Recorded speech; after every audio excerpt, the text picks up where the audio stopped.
Bon, il vaut mieux qu'on essaie de suivre le programme. On a donc 2 tables rondes à suivre et après vous aurez des ateliers. On se retrouvera naturellement ce soir pour la remise des prix Force Hydrogène. Vous avez bien noté que c'était au Palais de la Bourse que ça allait se passer. Donc voilà. En attendant les réjouissances de ce soir, eh bien, on va parler argent.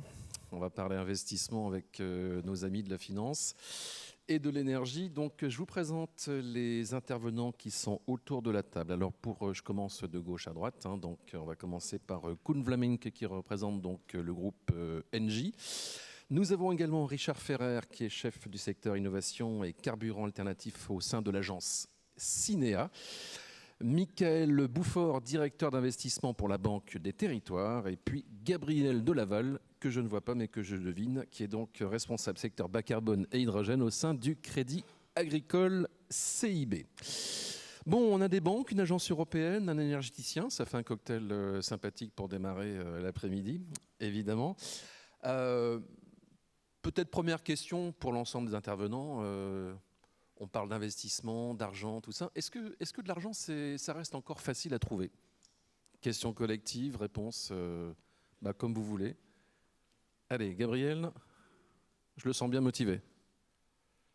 Faut appuyer sur le petit bouton en haut, on.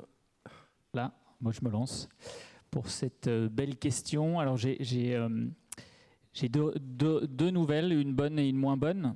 La bonne, c'est que oui, il y a de l'argent pour l'hydrogène. En tout cas, je parle dans le monde des banques commerciales. Il y a des financements qui sont disponibles. À titre d'exemple, deux éléments factuels. Le groupe Crédit Agricole a dû mettre plusieurs centaines de millions de financements sur la filière hydrogène. Alors pas que en France et à l'international. Et un autre élément, c'est que quand on a un projet plutôt de grande taille et bien structuré, je peux témoigner que les banques se livrent une concurrence féroce pour le financer. Et donc ce sont des exemples des quelques projets internationaux qui ont pu voir le jour. La concurrence entre les banques était féroce. Et la nouvelle un peu moins bonne, ou en tout cas qui j'espère ne va surprendre personne, c'est que je pense que le spectre d'intervention d'une banque commerciale privée est assez limité. On ne peut pas tout faire. Et donc, si le problème, la question initiale qui était posée, je l'aimais bien, c'était est-ce qu'il y a de l'argent pour venir en aide à la filière hydrogène? Et je pense qu'il ne faut pas se tromper sur le diagnostic. Effectivement, la filière hydrogène a des challenges, c'est une filière nouvelle. Est-ce qu'elle a un problème lié à l'argent? Moi, en tout cas, à titre personnel, j'espère que non. En tout cas, au Crédit Agricole, et je pense qu'un certain nombre d'acteurs financiers ont fait tout pour que ce ne soit pas le cas. Et ça a été âprement discuté et commenté déjà, mais je pense que, en tout cas, nous, notre témoignage, c'est que la principale brique manquante, ce n'est pas tant une brique de financement, c'est surtout une brique de client. Voilà, je vais m'arrêter là parce que je pense qu'on en reparlera plus tard. Absolument. Michael? Bonjour à tous. On partage le constat. Effectivement, nous, la Caisse des dépôts, Banque des Territoires, on a aussi de l'argent à investir. C'est notre volonté forte d'investir dans la transition énergétique, la cohésion territoriale. Donc deux aspects forts qui regroupent ce que peut faire en hydrogène avec la décarbonation. Donc effectivement, nous, ce qu'on attend surtout, c'est des projets. Alors effectivement, on ne va pas investir non plus dans des projets où on est sûr de perdre de l'argent. L'objectif, c'est de lancer la filière, de l'accompagner la filière et effectivement trouver, à part la Caisse des dépôts, d'autres financeurs pour accompagner les projets. Oui, alors peut-être un mot sur l'agence Cinéa. Donc, c'est l'agence pour le climat, les infrastructures et l'environnement, agence exécutive de la Commission européenne. La Commission européenne a sorti en 2020 une stratégie pour l'hydrogène. Et donc, il y a toute une série de programmes qui sont disponibles. Et donc, oui, il y a de l'argent. Il y a même de l'argent public sous forme de subventions, entre autres, qui existent. À ce jour, l'agence gère, au travers de ces différents programmes, sur la période de programmation annuelle, plus de 3 milliards d'euros d'aides déjà attribuées à des entreprises publiques ou privées dans le secteur de l'hydrogène, que ce soit en recherche, que ce soit en production, que ce soit en distribution, que ce soit sur le prix de l'hydrogène. Donc tout l'écosystème fait l'objet de possibles subventions ou de possibles soutiens financiers. Merci. Koen Vlamink. Oui, bonjour à tous.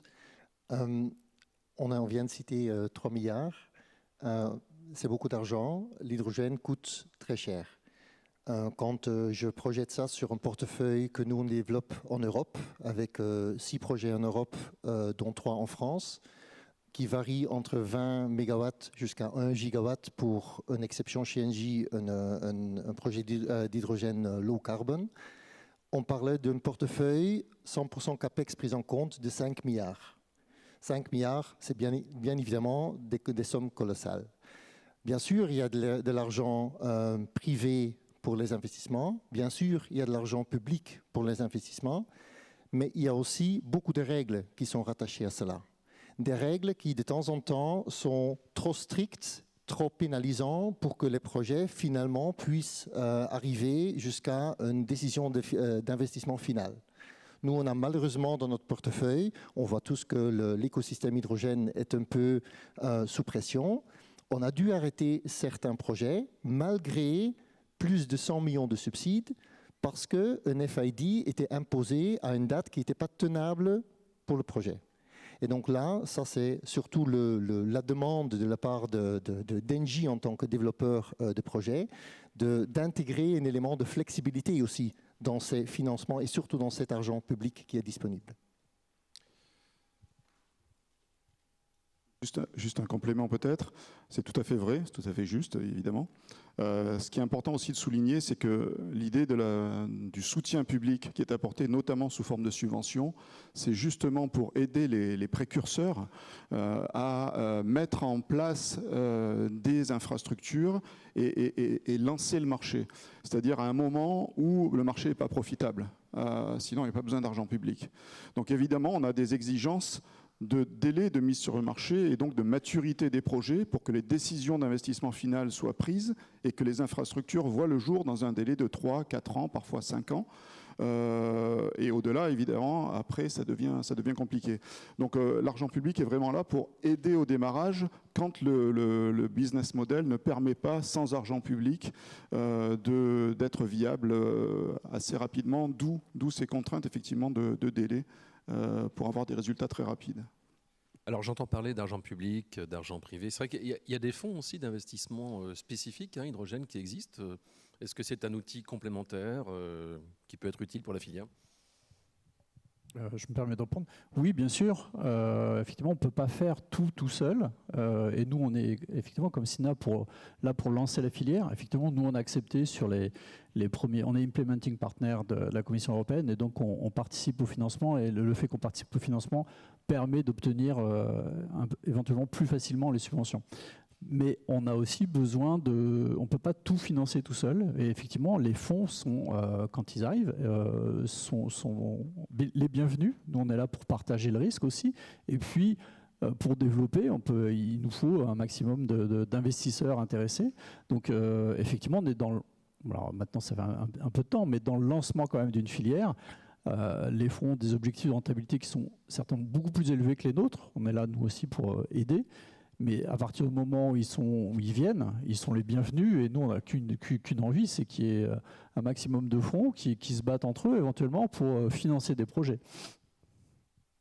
Et peut-être pour compléter, donc les fonds d'investissement, bien entendu, sont les bienvenus, plus que ça même, parce que comme le disait Michael, ça rajoute de l'argent sur la table.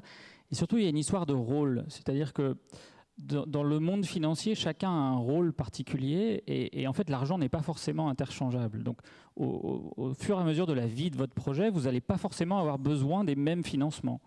Au début, vous allez avoir besoin plutôt de subventions, plutôt d'aide au développement, puis viennent le monde des investisseurs en fonds propres. Et donc, c'est là où les gens comme Engie ou les fonds d'investissement peuvent intervenir. Et puis, au fur et à mesure que votre business model se stabilise, vous pouvez faire appel à des acteurs plutôt bancaires qui vont mettre en place de la dette long terme. Ça ne sert à rien d'appeler une banque pour financer de la recherche et du développement. Ce n'est pas notre rôle. Mais encore une fois, chacun a son rôle. Et plus on aura d'acteurs spécialisés qui pourront accompagner les projets sur l'ensemble du cycle de vie des sociétés, mieux ce sera. On va peut-être prendre un cas concret parce qu'on a beaucoup parlé d'impulsion ce matin et il y avait cette inauguration de station. Vous y étiez, Richard 40 degrés sur le tarmac, ressenti thermostat 7 à peu près. Peut-être d'abord un mot sur ce projet, puis après on verra avec les autres intervenants, puisque en fait ils font partie de l'actionnariat d'Impulsion justement. Oui, effectivement, on était sur une station d'hydrogène compressé, mais nous, on était liquéfiés par contre. Ça, c'est clair. Plus sérieusement, effectivement, Zero Emission Valley, c'est un projet donc, de 2017. C'est un des tout premiers projets qu'en tant que Commission européenne, on a pu financer, en tant qu'Union européenne, on a pu financer.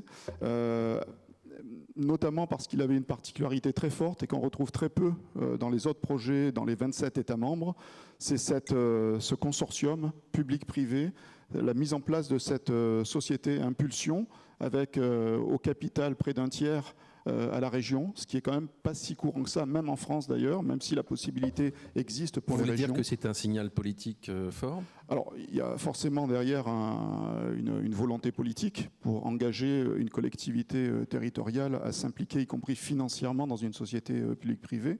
Donc ça, c'était un élément fort pour nous et un élément de sécurisation par rapport à la mise en œuvre du projet. Puis derrière, on avait effectivement les banques, la Banque des Territoires, le Crédit Agricole, les partenaires industriels, que ce soit Engie ou Michelin.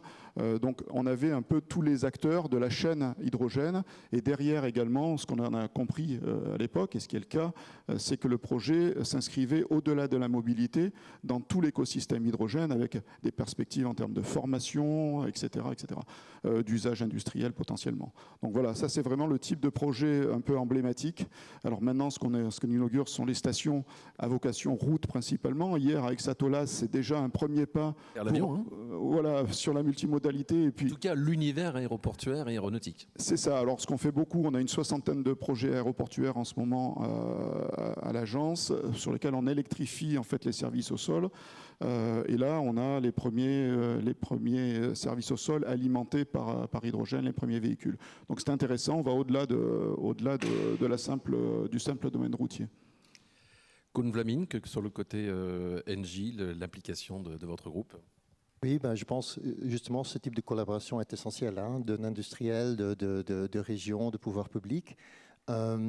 C'est des vrais projets d'apprentissage. Il y a encore beaucoup à apprendre. On doit accélérer cet apprentissage. Et justement, pour ces premiers projets, c'est crucial que l'ensemble de ces paramètres de l'écosystème se mettent ensemble. D'ailleurs, on parle de soutien public ici aussi beaucoup. Je veux aussi saluer le gouvernement français pour le soutien qu'ils ont fait dans la décarbonisation des avions. On vient avec trois autres projets, remporter des aides pour des études FEED pour des projets de ISAF. Donc on ne parle pas que de la mobilité lourde, des camions, des bus, mais également des avions. Et donc c'est bien aussi que le gouvernement a un vue très holistique là-dessus. Merci, Michael Boufford. Oui, si on revient sur Impulsion, effectivement, nous, c'est un des premiers projets sur lesquels on a investi. On a investi en capital aux côtés de la région, de Michelin, d'Engie et du Crédit Agricole. Et c'est un projet qui nous plaisait beaucoup, nous, parce que c'était vraiment un développement d'écosystème territorial avec un objectif initial d'une vingtaine de stations. Donc je ne pense pas qu'on arrive aux 20 stations, puisque entre-temps, le marché évolue. C'était, comme le dit Richard, c'était expérimental. On avait initialement, je vous rappelle, des stations à 40 kg jour qu'on n'imagine plus maintenant, mais en 2019, 2020, quand moi j'ai commencé à travailler sur le projet... C'est presque 40 kg à l'heure maintenant, presque. C'était ce qu'on imaginait plutôt sur la mobilité légère. Donc Impulsion a dû, avec l'évolution du marché, changer de stratégie, s'adapter, plus pour la mobilité lourde et plus pour effectivement de la distribution d'hydrogène. Donc voilà, c'est ce genre de projet que nous, on souhaite et qu'on veut accompagner. Et on espère effectivement que ça SM partout en France, ce qui est un peu le cas. Gabriel Delaval pour le Crédit Agricole. Alors, effectivement, si vous avez suivi ce que je vous ai dit il y a 5 minutes, ça ne sert à rien d'appeler les banques commerciales trop tôt. Zero Emission Valley, Impulsion, on est en 2017. Donc, dans le monde de l'hydrogène, c'était le siècle dernier.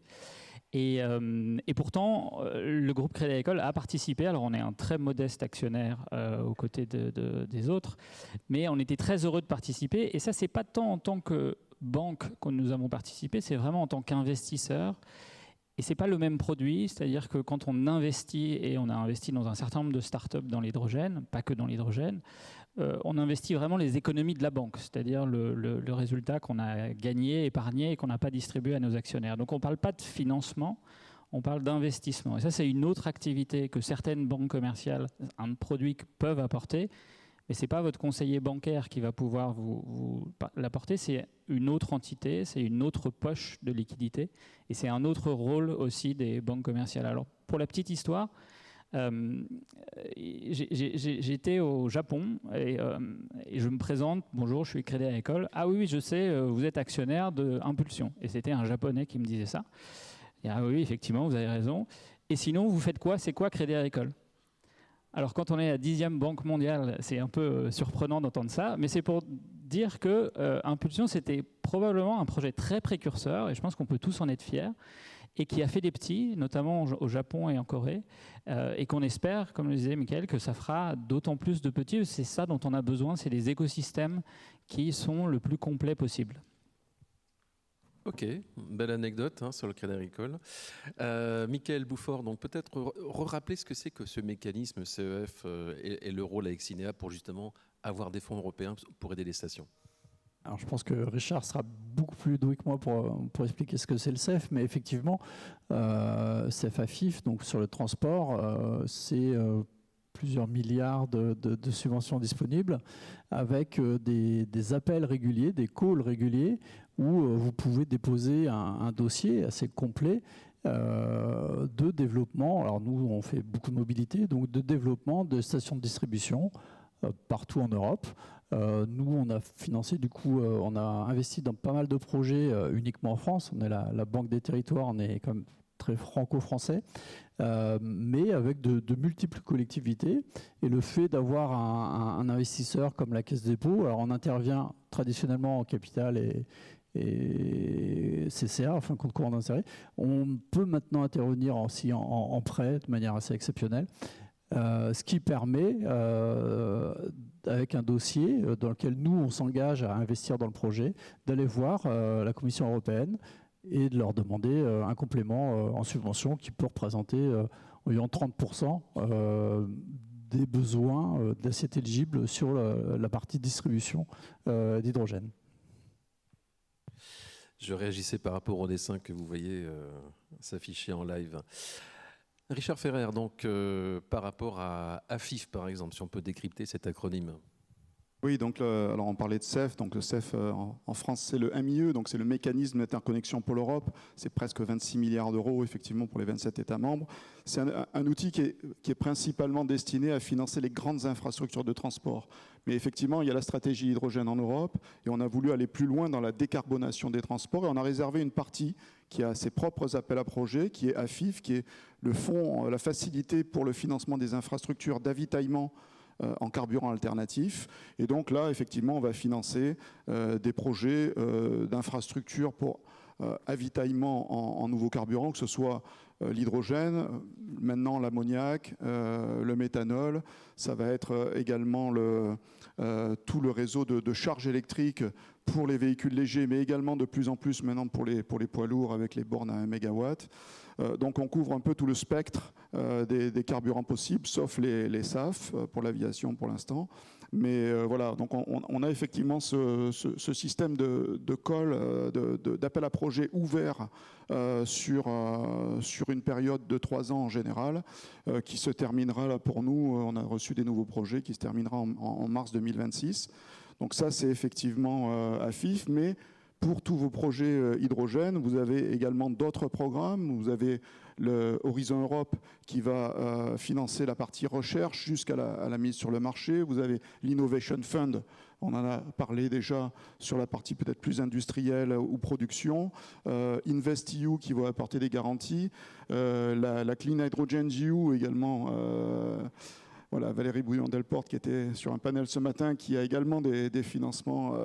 Donc tout ça, c'est un complément de financement qui viennent couvrir les différentes étapes de la réalisation d'un projet. Et ce que l'on demande, peut-être pour finir là-dessus, c'est effectivement d'avoir des porteurs de projets qui viennent avec leurs partenaires financiers habituels. Alors ça peut être la Caisse des dépôts, mais il ne faut pas hésiter à les mettre en concurrence.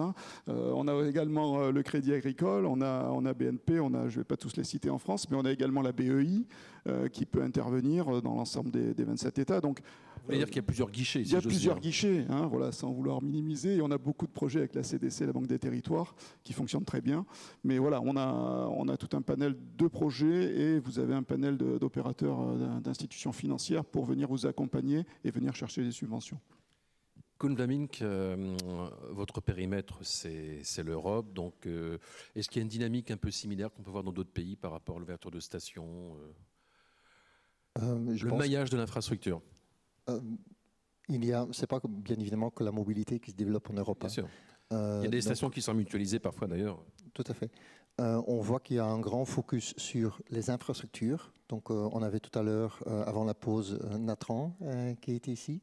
Donc le développement d'infrastructures de transmission d'hydrogène, parce que la production n'est pas toujours sur le lieu de l'utilisation, donc il faut bien pouvoir la transmettre.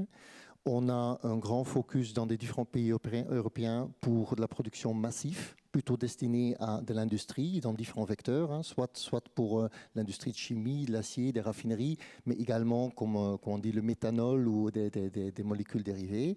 Et bien évidemment, il y a aussi la mobilité. On voit que la France est très moteur. La France a sorti un update de sa stratégie hydrogène. Bien sûr, nous, en tant que promoteurs de projets, on aime toujours plus d'ambition, plus de moyens. Mais en tout cas, cette stratégie existe. Et donc ça, c'est déjà très bien. Ça crée un bon cadre pour pouvoir ensuite ancrer ces projets dedans. Et bien évidemment, je pense aussi, non seulement on travaille sur les éléments de production et de transmission, mais l'Europe fait aussi beaucoup de travail, et les États membres aussi, sur le cadre régulatoire autour de l'hydrogène. Parce que celle-ci aussi, elle est très importante pour pouvoir dérisquer un investissement. Gabriel Delaval, je me retourne vers vous. Le Crédit Agricole, vous êtes au sein d'une entité qui s'appelle CIB, et en fait, vous suivez des grands comptes, mobilité et industrie. On va peut-être parler en quelques mots de certains clients que vous suivez dans la mobilité, par exemple. Alors, dans la mobilité, en effet, on est une banque, on sert la plupart des grands clients, c'est-à-dire une grande partie, je pense, de gens qui sont ici ont probablement un compte au Crédit Agricole.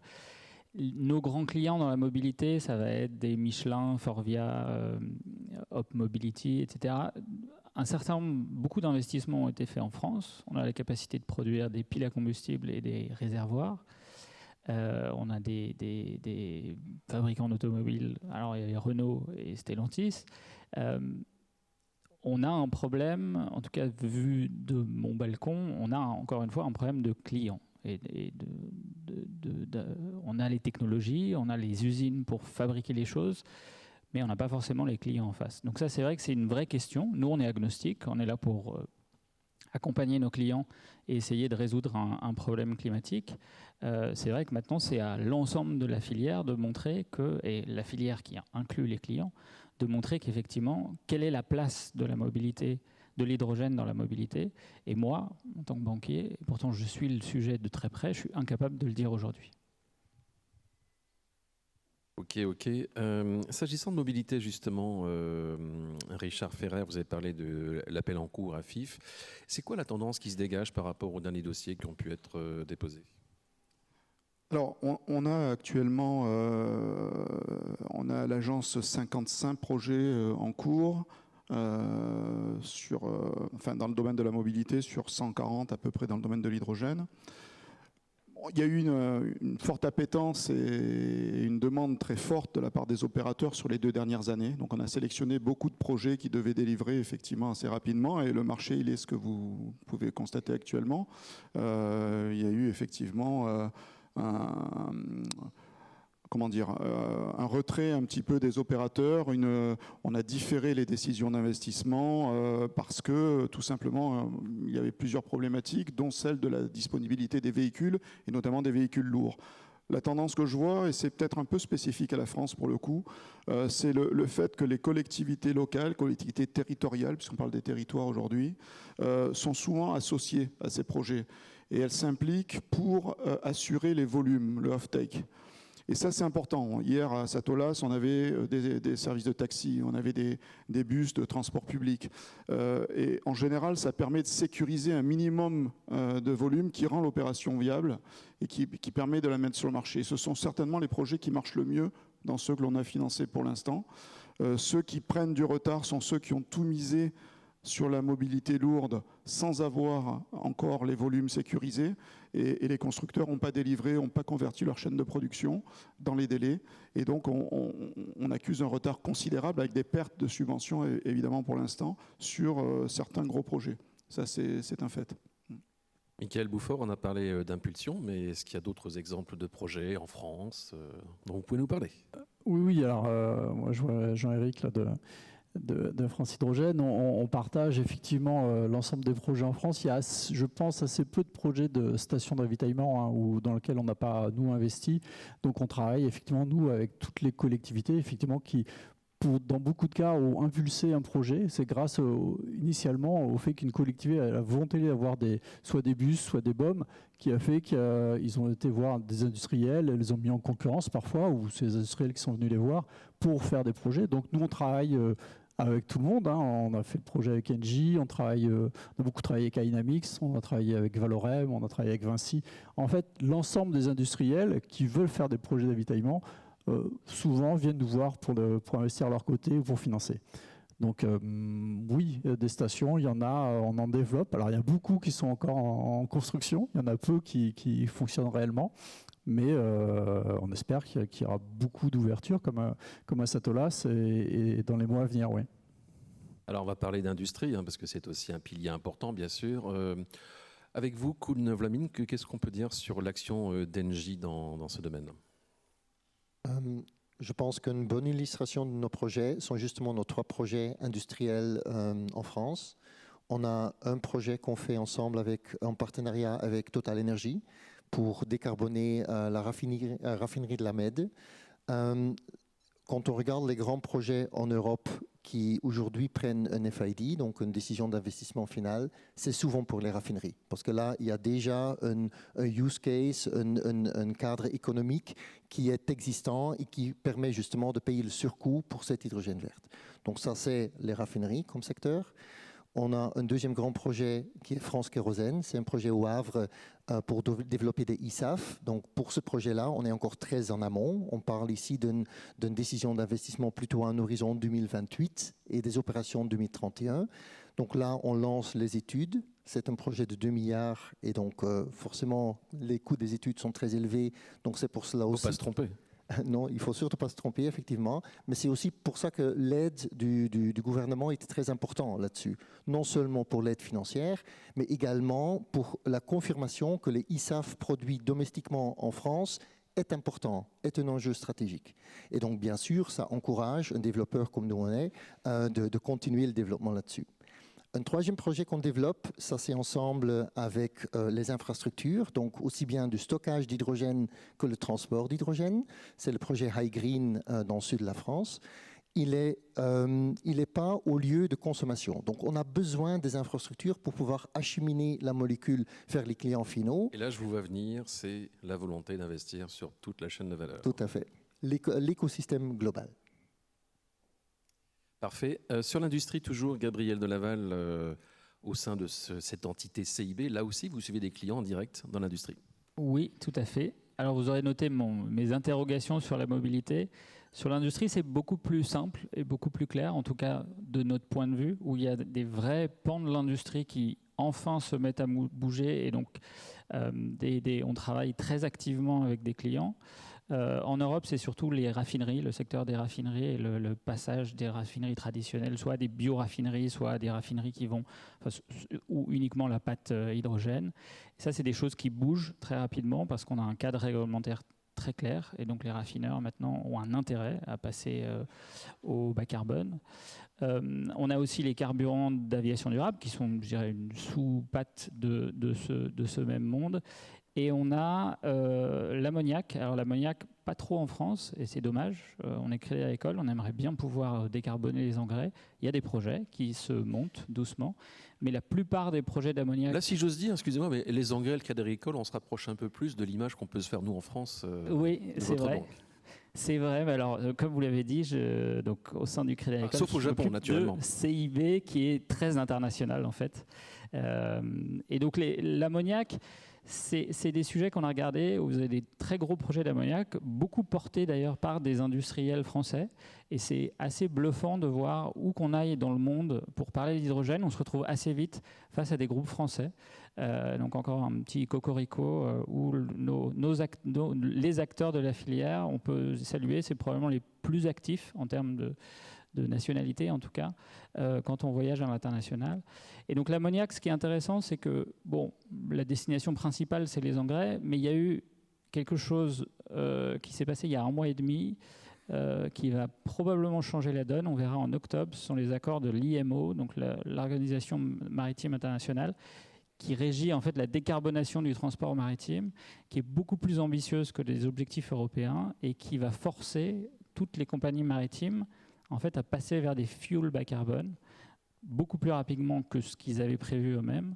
Et donc, c'est très intéressant pour nous parce que, au-delà des fuels traditionnels, c'est-à-dire du monde du raffinage, on a enfin potentiellement un très gros marché lié au maritime qui est en train de s'ouvrir. Alors, ça prendra un petit peu de temps, mais c'est quelque chose qu'on suit avec beaucoup d'intérêt.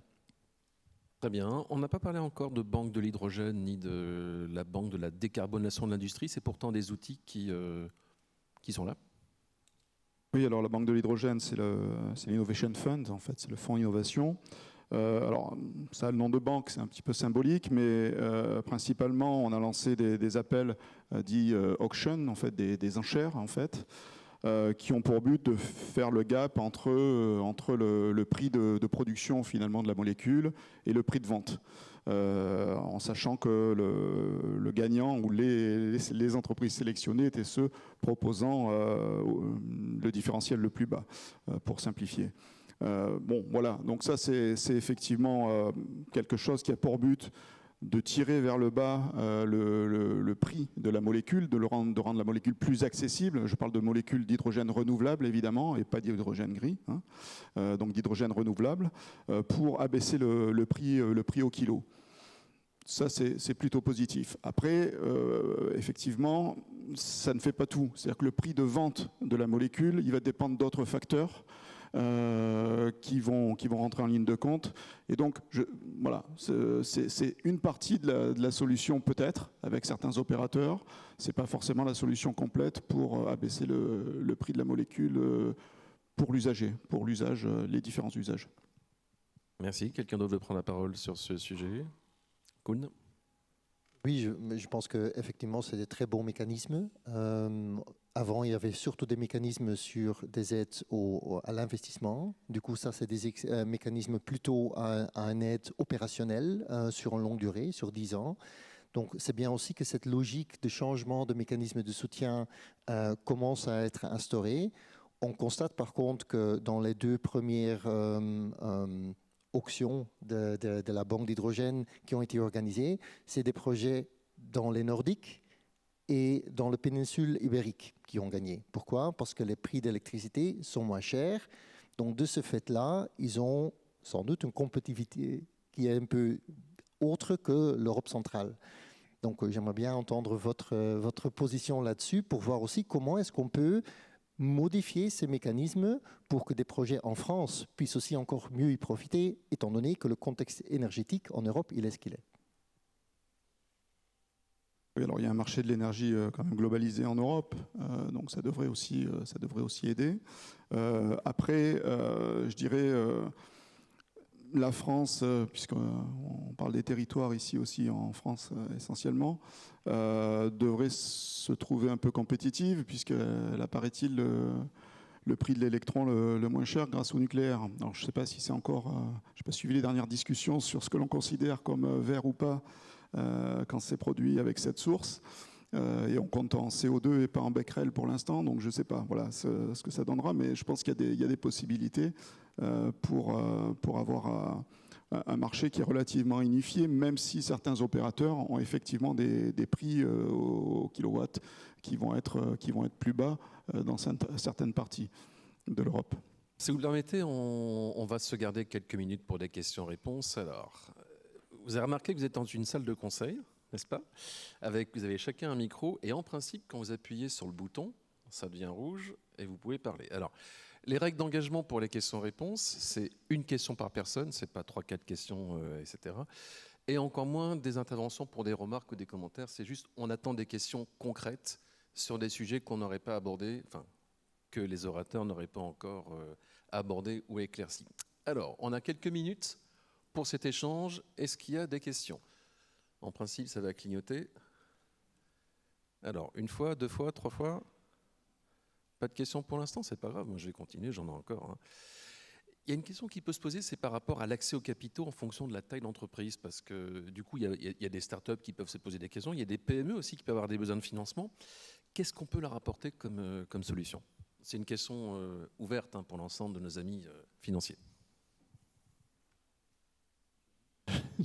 Je vais répondre. Alors, nous, Banque des Territoires et Caisse des dépôts, on finance plutôt des projets plutôt que des entreprises. Par exception, on peut financer quelques startups, mais c'est vraiment par exception. Mais on se partage en fait ce monde entre financement d'entreprise, financement de projet avec la BPI qui, elle, finance et est en capacité de financer les sociétés plus directement. Donc c'est un peu ce partage qu'on a entre nous au niveau de la Caisse des dépôts et la BPI. Nous, on n'est pas, sauf vraiment exception, actionnaire directement des sociétés. Mais on travaille avec elles sur des projets.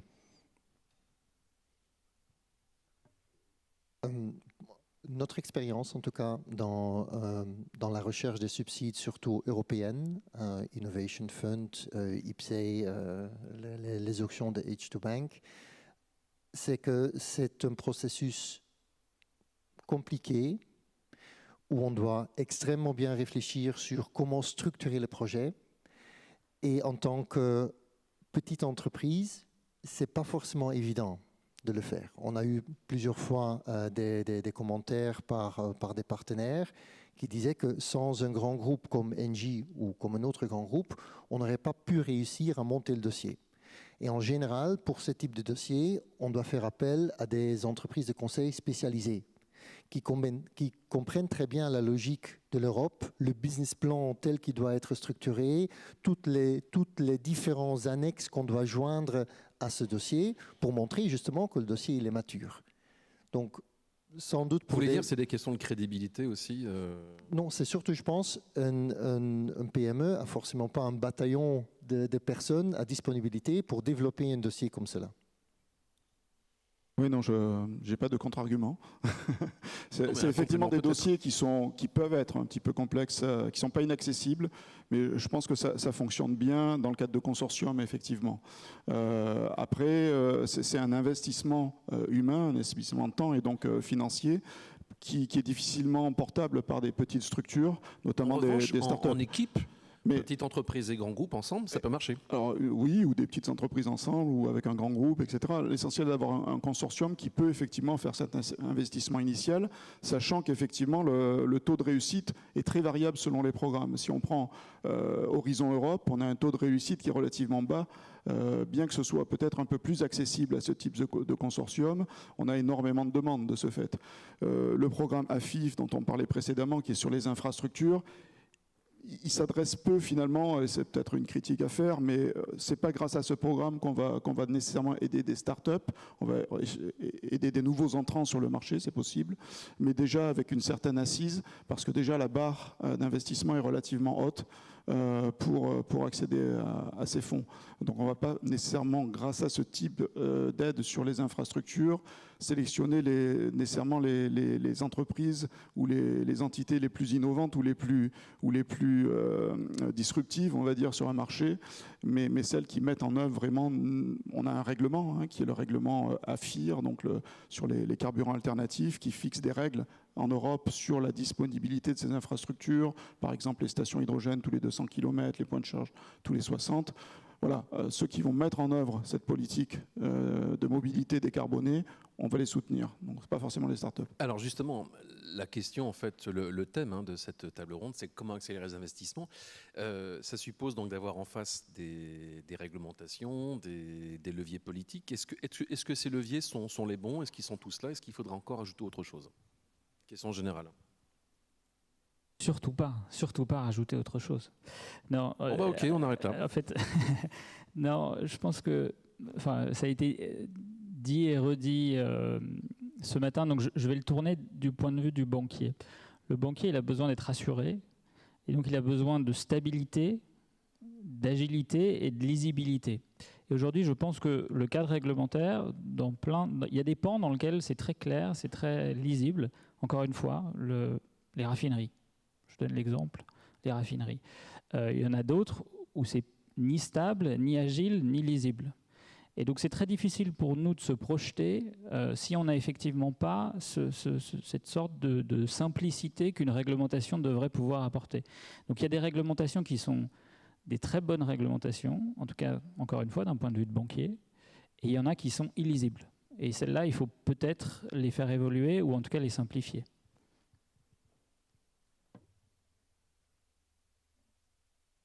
Moi, pour compléter, je dirais qu'il faut surtout effectivement, on parlait de stabilité et de la constance. C'est vrai que la stratégie nationale hydrogène, la dernière version, on l'a attendue assez longtemps, et ça, c'est mortifère pour beaucoup d'entreprises. On a besoin d'une vision long terme, et pour ça, effectivement, il faut une stabilité, une visibilité qui fait que les entreprises puissent s'engager. C'est surtout ça dont je pense qu'on a besoin. Je pense que la stratégie hydrogène, elle est bien. À un moment, elle s'est bloquée, ça s'est arrêté. On a attendu quelques mois. Bon, la politique en France a fait que c'était compliqué. Mais ça a été le cas aussi pour les subventions ADEME qui, à un moment, se sont un peu arrêtées. Ça a repris. Mais pendant ce temps-là, le temps passe et les industriels ne peuvent pas attendre, en fait. C'est ça, la grande difficulté, je trouve. Je rebondis sur le dessin qui était montré. Ça existe, hein, le four à pizza hydrogène. Toyota en a fait un, donc ça veut dire que une pizzeria qui vient vous voir, ça peut marcher. Ça fera une pizza très chère, mais encore une fois, s'il y a des clients pour la pizza à hydrogène, pourquoi pas. Sur la réglementation, alors on est là pour la faire appliquer. Voilà, on ne l'applique pas directement, donc je suis peut-être moins bien placé pour en parler. Néanmoins, la tendance actuelle, la mode, c'est la simplification. Là, on a ce mot à la bouche à peu près dans tous les cénacles, la simplification. Parce que d'un coup, on se rend compte qu'il y a tellement en de France, règles. nous, on part de loin, donc moi, je parle en Europe, hein, d'une manière générale. En Europe aussi, d'accord. Oui, non. Donc ça, c'est le mot, c'est le nouveau credo, c'est la simplification. On oublie simplement qu'en fait, les règlements qui sont mis en œuvre le sont déjà d'une part par l'ensemble des gouvernements concernés, en accord avec le Parlement européen. Donc je dirais que ce n'est pas quelque chose qui émane d'une entité virtuelle qui s'appellerait Bruxelles, ça n'existe pas. Bruxelles, c'est nous tous, et c'est ce qu'on en fait. Et deuxièmement, c'est ce qui fixe un cadre et une prévisibilité pour tous les opérateurs. On parlait du temps qu'il a fallu sur la stratégie hydrogène française. Avoir un règlement, avoir des objectifs quantifiés, techniques, c'est aussi, alors ça peut être contraignant parfois, il ne faut pas se le cacher, mais c'est aussi apporter de la visibilité. Si je prends le règlement sur les carburants alternatifs, les États membres doivent assurer un certain nombre de points de charge avec une certaine régularité, une certaine puissance à des dates prédéterminées, un certain nombre de stations hydrogène. Ça fait l'objet d'accords en partenariat avec l'ensemble des États membres de l'industrie concernée à certains moments du processus et des parlementaires européens. Et la Commission a mis en œuvre ce que les États voulaient.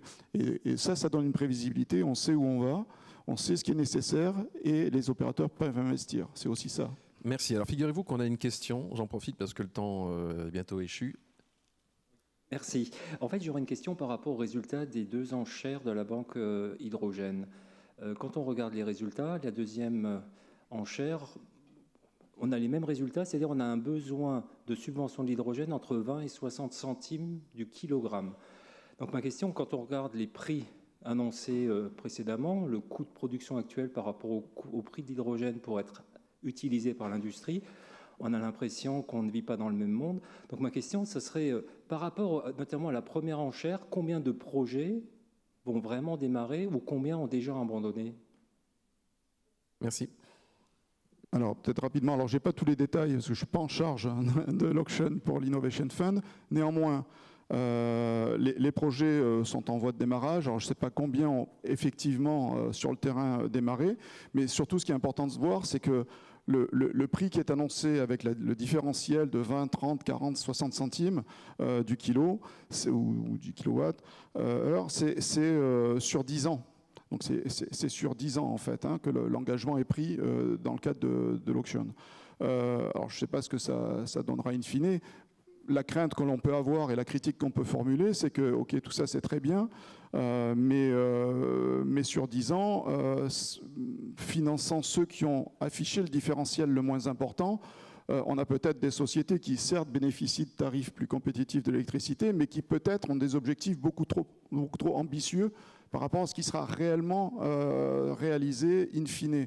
Et donc c'est peut-être aussi le risque d'avoir poussé les opérateurs à vraiment être le moins 10 ans, j'allais dire, sur ce différentiel, avec un point d'interrogation sur le résultat final. Sachant qu'en parallèle, auction ou pas auction, il y a d'autres paramètres, comme je le disais, qui rentrent en ligne de compte. Ça dépend du type de camion, ça dépend de la motorisation, ça dépend de tout un tas de paramètres. Si je prends uniquement la partie mobilité, évidemment, il n'y a pas que ça, loin de là.